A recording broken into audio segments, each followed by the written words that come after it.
মিঠাতেল দিব বোলে মানে ইমান বছৰে থু দি মাৰিলে অহা বছৰৰ পৰা মিঠাতেল দি মাৰিব মুখ্যমন্ত্ৰী মোৰ লগত আছে এটা নুনু মহন্ত বা বাঁহী মহন্ত আপুনি মোতকৈ বেছি ভালকৈ ক'ব হিমন্ত বিশ্ব শৰ্মাই মোক পইচা নিদিয়ে কটি লাট দি থাকে বিজেপি ফেদা খোৱাবিলাকৰ কথা কৈছোঁ যিবিলাক আপোনাৰ চেলা চামুণ্ড নাগালেণ্ডত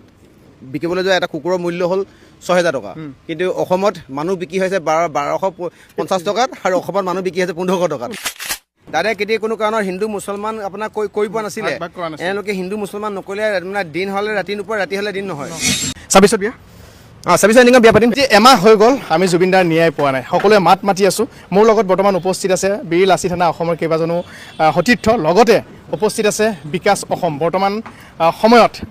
ফেচবুকত একদম হাহাকাৰ সৃষ্টি কৰি থকা এজন বিশেষ ব্যক্তি যিজন ব্যক্তিয়ে এটা চিঞৰ আমাৰ ভাইহঁত বুলি ক'লে ৫০,০০০ মান কমেণ্ট আহে আৰু মুখ্যমন্ত্ৰীৰ দৃষ্টিগোচৰ হয় মুখ্যমন্ত্ৰীয়ে ক'ৰবাত নহয় ক'ৰবাত অকণমান ভয় কৰে বিকাশ অসমক ৩,৪০,০০,০০০ মানুহৰ মাজত যে মাননীয় মুখ্যমন্ত্ৰী মহোদয়ে বিকাশ অসমৰ নামটো যে তেখেতে মনত ৰাখিছে ল'বলৈ যে বাধ্য হৈছে মই তেখেতক ধন্যবাদ জ্ঞাপন কৰিছোঁ চাগে ক'ৰবাত নহয় ক'ৰবাত ভাল কামেই কৰিছোঁ চাগে যিটো কাৰণতে তেওঁলোকে এনেকুৱা ধৰণৰ নাম ল'বৰ কাৰণে আমাৰ কামৰ ফচলৰ যোগেদি তেওঁলোকে নাম ল'বৰ কাৰণে বাধ্য হৈছে কিন্তু তেওঁৰ তলত থকা যিখিনি চালা চেমুণ্ডা ১৫০০ টকা মাহেকত পালেও পালে কেতিয়াবা নাপালেও নাই তেওঁলোকক খালি এটা কথা ক'ব বিচাৰিছোঁ যে আপোনালোকে এই ১৫০০ টকাত আপোনালোকে নিজক বিক্ৰী কৰিছে আজি ভালদৰে যদি আপুনি ভালকৈ চায় নাগালেণ্ডত বিকিবলৈ যোৱা এটা কুকুৰৰ মূল্য হ'ল ৬,০০০ টকা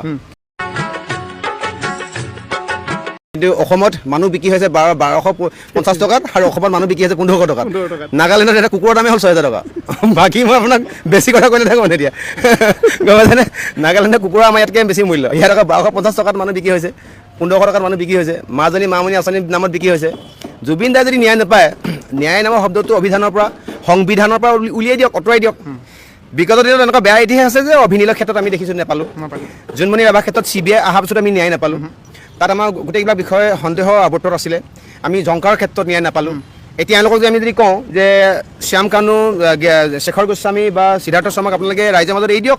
হয় আপোনালোকে জামিন দি দিয়ক তেতিয়াহ'লে আমি ৰাইজে মিলি মেলি ভাগ কৰি কামখিনি কৰি পেলাম নহ'লে আপোনালোকে এনকাউণ্টাৰ কৰক তেতিয়া এনকাউণ্টাৰ কৰক বুলি ক'লে তেওঁলোকৰ আকৌ যিবিলাক মুখপাত্ৰ থাকে টক শ্ব'ত তেওঁলোকে তেতিয়া কয় আইনৰ দোহাই পিনে কথা কয় এইজনে অসাংবিধানিক কথা কৈছে বিকাশ অসমে আপোনাৰ ন্যায় বিৰুদ্ধে গৈ পিনে কথা কৈছে অসাংবিধানিক শব্দ ব্যৱহাৰ কৰিছে তেতিয়া মই তেওঁলোকক সুধিব বিচাৰোঁ যে বিগত এই ১.৫ বছৰত যে মোৰ দেন আপোনাৰ ৫টাতকৈ যে ভুৱা এনকাউণ্টাৰ হ'ল DGP GP সিং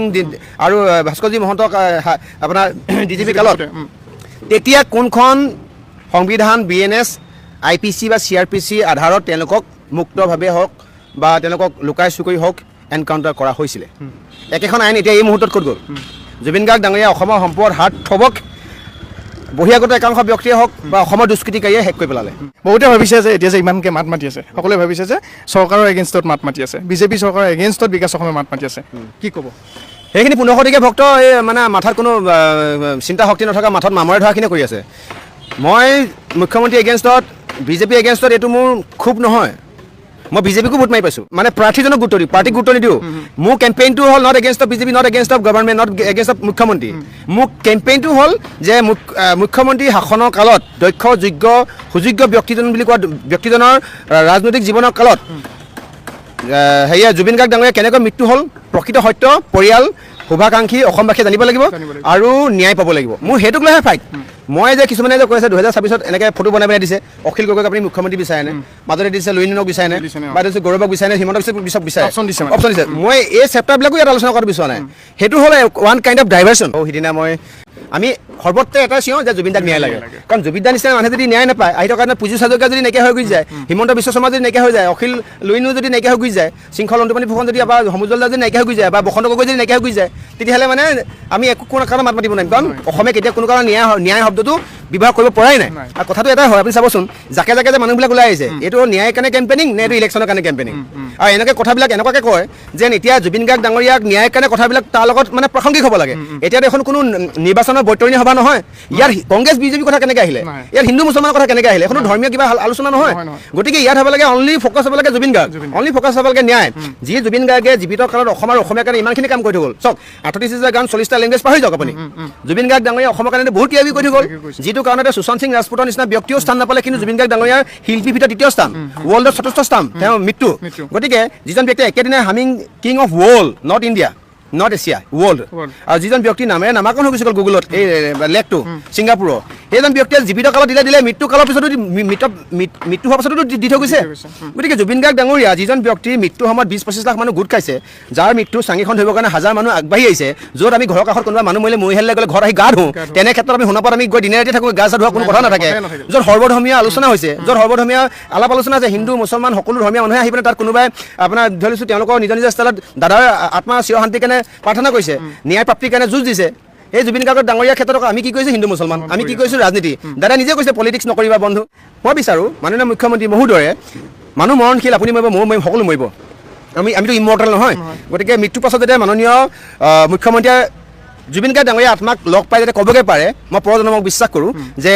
কাৰণ ইয়াত স্পেচিয়েল এটা শব্দ লুকাই আছে কাৰণ দাদাৰ অলৌকিকতাৰ পৰা জানিব পাৰি যে তেখেত নৰ্মেল নাছিলে যাতে ক'বগৈ পাৰে যে জুবিন মই একো নহ'লেও মোৰ জীৱন্ত কালত যে যিমান পাপ কৰিলোঁ যিমান মই মানুহৰ ওপৰত মই হিটলাৰ শাসন চলালেও কিন্তু মই তোক হ'লে কিন্তু ন্যায় দি থৈছোঁ যাতে সেই কথাটো যাতে স্পষ্টভাৱে ক'বগৈ পাৰে সেইটো মই বিচাৰিছোঁ আৰু দাদা সেইটোৱে বিচাৰিছোঁ এটা 100% আৰু দাদা নামেদি সোণাপুৰ জেগাডোখৰতে সৰ্বধৰ্মীয় এটা প্ৰাৰ্থনা ঘৰ হ'ব লাগে দাদা নামেদি তাত এটা ইণ্টাৰনেশ্যনেল ষ্টেণ্ডাৰ্ডৰ এটা ষ্টুডিঅ' হ'ব লাগে যাতে দুখীয়া নিচিনা আৰু কোনোবা জুবিন জন্ম হ'ব পাৰে আৰু দাদা নামেৰে তাতে এটা মানে Zubeen Garg night every year হ'ব লাগে ইণ্টাৰনেশ্যনেলি আৰু বিচাৰোঁ যিমানবিলাক 3 ষ্টাৰ আৰু 5 ষ্টাৰ হোটেল আছে অসমত সন্মুখত এটা প্ৰতিমূৰ্তি প্ৰত্যেকজন আপোনাৰ মালিকে বনাব লাগে যাতে তাত আহি পেলাই যাতে মানুহে জানিব আৰু দাদাৰ নামৰ এখন ইউনিভাৰ্চিটি হ'ব লাগে এখন ইণ্টাৰনেশ্যনেল বৰ্ষাপাৰা নিচিনা খেল ষ্টেডিয়াম হ'ব লাগে মানে আমি বিচাৰোঁ দাদাক আমি জীয়াই ৰাখিব পাৰিম জুবিন গাৰ্গৰ মৃত্যু নাই হোৱা জুবিন গাৰ্গৰ খালি সৃষ্টিখিনিহে ক'ৰবাত নহয় ক'ৰবাত ফুল ষ্টপ হৈছে মানে 38,000 পৰা আৰু এটা গান দাদাৰ মুখেদি নহ'ব আৰু 40টা লেংগুৱেজৰ জেগাত 41টা লেংগুৱেজ দাদা যোগেদি আৰু এটা গান নহ'ব কিন্তু দাদাই যে দুখীয়া নিচিনা মানুহক সহায় কৰিছিলে দাদাই যে বিপদত পৰা মানুহৰ ওচৰলৈ যে তেওঁ আহিছিলে যে দাদা যে সন্মুখত যে মানুহে চাকৰি পাবৰ কাৰণে যে ৰৈ আছিলে এইখিনি কাম এতিয়া আমি কৰিম তেনেকৈ যদি চেণ্ডেল পিন্ধিলে যদি এম এল এ হয় তেতিয়া আমি ইয়াত 3-4জন মান এম এল এ আছোঁ এফালৰ চেণ্ডেল এটা কি কমেণ্ট কৰিছে গম পাইছে মই বোলে চেণ্ডেল পিন্ধাতকৈ বোলে জোতা পিন্ধা লিডাৰক বেছিকৈ বিশ্বাস কৰোঁ কাৰণ চেণ্ডেল পিন্ধা মানুহ গৈ পেলাই বোলে অখিল গগৈ হৈছে তেতিয়া যেতিয়া আপুনি জোতা পিন্ধে তেতিয়া ক'ব ইমান টকা ক'ত পাইছে জোতা পিন্ধিবৰ কাৰণে মই এইটো নাকাটিব আকৌ মই লেংটা পেংটা হৈ ঘূৰি পেলাই ভাল পাব নেকি চাগে নাই নাকাটো এইটো পুৰা ভিডিঅ' এইটো পুৰা হিচাপে যাব এতিয়া এনেকুৱা হৈছে কালি আমি নাটকখন দেখিলোঁ যে চৰকাৰৰ বিৰুদ্ধে প্ৰতিবাদ কৰিছে আচৰিত লগা নাই নে ঘটনাটো প্ৰথমবাৰৰ কাৰণে দেখা নাই নে পৃথিৱীত এনেকুৱা এটা ঘটনা এইটো মানে আপোনাৰ মই হাঁহি ৰাখিব নাই প্ৰশ্নটো সুধিলে আপুনি চাবচোন কি পাগল বাৰু হা সিহঁতি পাগল লাগে তাৰমানে সিহঁতি পাগল আমি পাগলে টেগলাইনহে দিব লাগিছিলে আৰু ৰাস্তাৰ যদি পাগলে কোনোবা কাৰণে কিবা কাৰণত যদি এই নিউজটো কিবা কাৰণত চাইছে সি ভাবিব আমিয়ে দেখোন অলপ ভালে আছোঁ নাই এটা কথা এই হেৰিয়ৰ বিজেপি ফেদা খোৱাবিলাকৰ কথা কৈছোঁ যিবিলাক আপোনাৰ চেলা চামুণ্ডৰ সেইটো অকণমান ভাবি পাইছে নাই একচুৱেলি কি কৰি আছে পৃথিৱীত ক'তো এনেকুৱা ইতিহাস নাই যে দলে চৰকাৰ এগেইনষ্টত মানে প্ৰতিবাদ কৰা চৰকাৰ জাষ্টিছ বিচাৰি প্ৰতিবাদ কৰা তেতিয়া কাৰ্যপালিকা ন্যায়পালিকা বিধানমণ্ডল বা এইফালে হ'ল গণতন্ত্ৰ চতুৰ্থ ষ্টেপত তেতিয়া ন্যায়পালিকাৰ ওপৰত সিহঁতৰ মানে হেৰি একো বিশ্বাস নাই বিশ্বাস থকাহেঁতেনতো কেতিয়া কোনো কাৰণে এইখিনি নহ'ল নিজৰ ওপৰতো বিশ্বাস আৰু নেতৃত্বত আছে আকৌ যিজন ব্যক্তি সেইজন ব্যক্তি ফটোখন দেখিলে মানুহে কি কয় যে এইটো বলদ এইটো গৰু এইটো অলগদ্ধ এই বলদটো ক'ৰ পৰা আহিলে বান্ধি থ চাৰে কৈ থৈ গৈছে ন বিগত ব্যক্তি বহুকেইজন ব্যক্তি কৈ থৈ গৈছে গৰু বুলি বলদ বুলি আৰু নেতৃত্বত বাপৰে বা বেলেগ কথা আৰু সঁচা কথাটোতো ওলাই গ'ল এজন বৃদ্ধ মানুহক যেতিয়া সুধিলে তেওঁতো ক'লে মিটিং বুলি লৈ আহিছে এইখিনি প্ৰকৃত জুবিন অনুৰাগীবিলাককো মানে বেলেগ এটা মানে আগুৱাই ভৰাই লৈ গুচি আহিছে এইখন মানে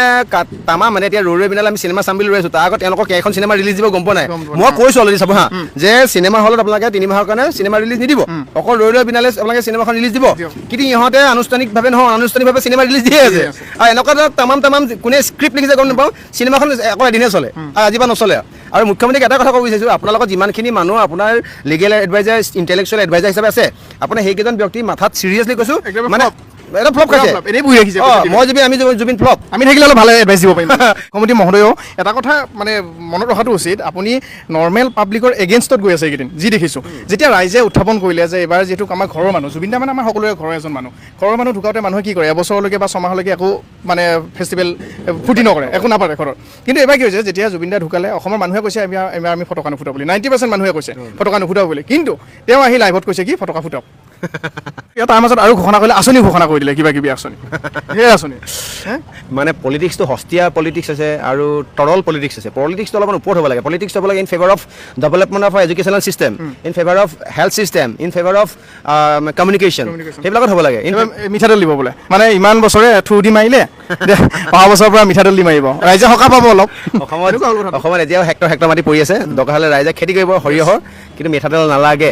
আৰু মিঠাতেল যদি দৰকাৰ আছে শ্যামকানুক দি দিব, আমাক ক'বলগীয়া একো নাই। মায়ে যদি আৰু 5 বছৰ মিঠাতেল নোহোৱাকৈ মাৰক, কিন্তু মিঠাতেল দি পেলাই আৰু 10-15 বছৰ মাৰিব নালাগে, একদম সঁচা কথা। এতিয়া মেইন কথাটো হৈছে কি, আমাক ন্যায় লাগে, আমি ন্যায়ৰ হকে সদায় মাত মাতি যাম। সেয়া আপোনালোকে আমাক বেয়া পালেও লাভ নাই, আপোনালোকে যদি আমাক কংগ্ৰেছিও সজায়, আপোনালোকে যদি আমাক কিবা বেলেগ দলৰো সজায়, সেইটো আমাৰ তাত ক'বলগীয়া নাই। কিন্তু আমাৰ এটাই উদ্দেশ্য, সেয়া হৈছে জুবিন দাই ন্যায় পাব লাগে। ইমান মাত কেঁচা মাংস খোৱা বাঘৰ সি কেতিয়া কোনো কাৰণত মানে ঘাঁহ নাখায়।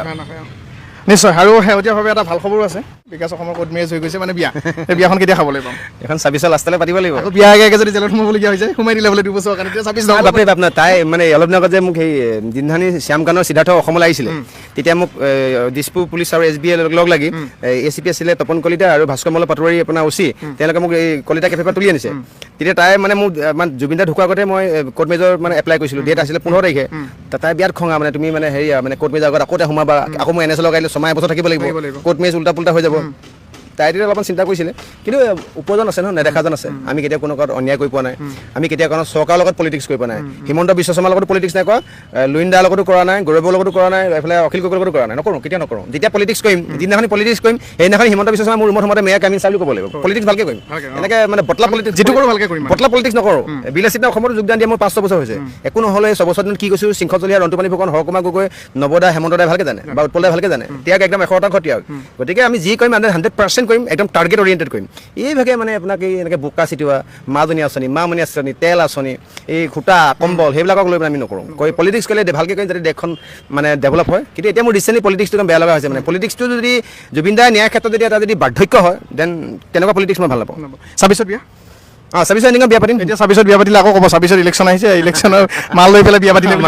মামা পৰা পইচা লৈছে বুলি ক'ব বিয়া পাতিবলৈ।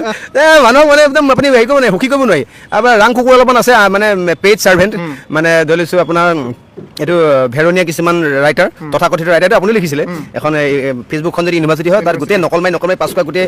ষ্টুডেণ্টবিলাক আছে, জাহা তাহা বানান চানান ভুল কৰি এগালমান লিখিব, আংকি বাংকি লিখিব। আৰু ৰাজীৱ ভটিয়া যেতিয়া ঢুকাইছিলে, কেৱল বিকাশ অসমে বিৰোধিতা কৰা নাছিলে, বিকাশ অসমৰ লগত অসমৰ কোটি কোটি মানুহে বিৰোধিতা কৰিছিলে। কিন্তু এতিয়া অকল বিকাশ অসম টাৰ্গেটেড, কিয় যে ৰবি শৰ্মা আৰু বিকাশ অসমে এই হত্যাটোক, এই জাষ্টিছ ফৰ জুবিন গাৰ্গ বিষয়টো একদম হাতত ধৰি তুলি লৈ গৈছে, ভয় খাইছে। গতিকে কথা নিৰন্তৰে এই প্ৰতিবাদ চলিব। এই চৰকাৰ থাকিলেও চলিব, 26 পিছত এই চৰকাৰ সলনি হৈ যদি বেলেগ চৰকাৰ থাকে তেতিয়াও থাকিব, তেতিয়াও জেললৈ যাম, কিন্তু প্ৰতিবাদ হাতত মুঠিত ধৰিহে যাম। সেই কথাটো কিন্তু মুখ্যমন্ত্ৰীয়েও কৈছিলে প্ৰেছ মিট এখনত, যে বিকাশ অসমৰ কথা আৰু ৰবি শৰ্মাৰ কথা, যে এই দুজন ব্যক্তিয়ে জুবিন গাৰ্গ জীয়াই থাকোঁতে কি কথা কৈছিলে সেইটো ৰাইজে জানে বুলি কৈছিলে। মই জুবিন গাৰ্গ সমালোচনা কৰিছোঁ, দাদাক মই তেল ডিপুত লগ পাইছোঁ, দক্ষিণ গাঁও তেল ডিপুত, দাদাক ভৰিটোত চুই কৰিছে। মোৰ লগত এতিয়া মোৰ গাৰ্লফ্ৰেণ্ড মানসী আছিলে, মানসী দহোটীয়া, তাই ফটো মাৰিছে। মই দাদা আপুনি বেয়া চেয়া নাপাব, এনেকৈ আপোনাৰ কথা লিখিছিলোঁ। সেই মই জানো দে, সেইবিলাক ধৰি থকা নাই কৈছে। দাদাই ধৰি থকা নাই, সিহঁতি কোন দাদা অভিভাৱক নেকি? জাষ্টিছ বিচৰাটো সেইটো মোৰ কাম্য, সেইটো মোৰ অধিকাৰ, ৰাইট আছে। মোৰ দেউতাক মই বেয়া পাব পাৰোঁ মদ খোৱাৰ কাৰণে, দেউতাক মই গালি পাৰিব পাৰোঁ মদ খোৱাৰ কাৰণে, দেউতাক মোক আকৌ দদাই হত্যা কৰিব, মোৰ দেউতাক আকৌ কোনোবা তেওঁ বন্ধুৱে হত্যা কৰিব, তাকটোতো মই কেতিয়াও কোনো কাৰণত মই মানি ল'ব নোৱাৰোঁ। গতিকে দেউতাৰ লগত মোক ক'ৰবাত মতবিৰোধ থাকিব পাৰে, দেউতা মদ খাই, মই মদ নাখাওঁ, মোৰ আদৰ্শৰ লগত নিমিলে। জুবিন দাক মই মদ খোৱাটো বেয়া পাইছিলোঁ, জুবিন দাৰ লগত থকা হুঁয়ে বয়াই থকা মানুহখিনিয়ে মদ খাই শ্ল' পয়জন দি মানুহটোক মাৰি পেলালে। তাত মই মাত পাতিব লাগিছিলে, মোতকৈ আগত তেওঁলোকৰ হুঁয়ে বয়াই থকা গোটেইখিনি মানুহে মাত পাতিব লাগিছিলে, হয় নে নহয়? গতিকে তাত মোক তেওঁলোকে পলিটিক্স কৰিলে নহ'ব, তেনেকুৱা পলিটিক্স ভাৰমে যাওঁ, ইয়াত কোনো মতলবেই নাই। ধন্যবাদ জনাইছোঁ, আটাইকেইজনকে ধন্যবাদ জানিছোঁ, ককাই ধন্যবাদ জানিছোঁ, জাষ্টিছ ফৰ জুবিন গাৰ্গ। য়েছ, আমি সকলোৱে যেতিয়ালৈকে আমি ন্যায় নাপাম তেতিয়ালৈকে আমি মাত মাতি যাম। এয়া লাগিলে জেল খাবলগীয়া হৈ যায়, সেয়া যদি এনকাউণ্টাৰো কৰে মতলব নাই। খালি এটা কথা আমি সকলোৱে গোটেই অসমৰ ৰাইজক এটাই অনুৰোধ জনাইছোঁ, যেতিয়ালৈকে আমি জাষ্টিছ নাপাওঁ তেতিয়ালৈকে কিন্তু মাত মাতি যাম। আৰু এইখিনিকে কৈ এই ভিডিঅ'টোৰ পৰা বিদায় লৈছোঁ।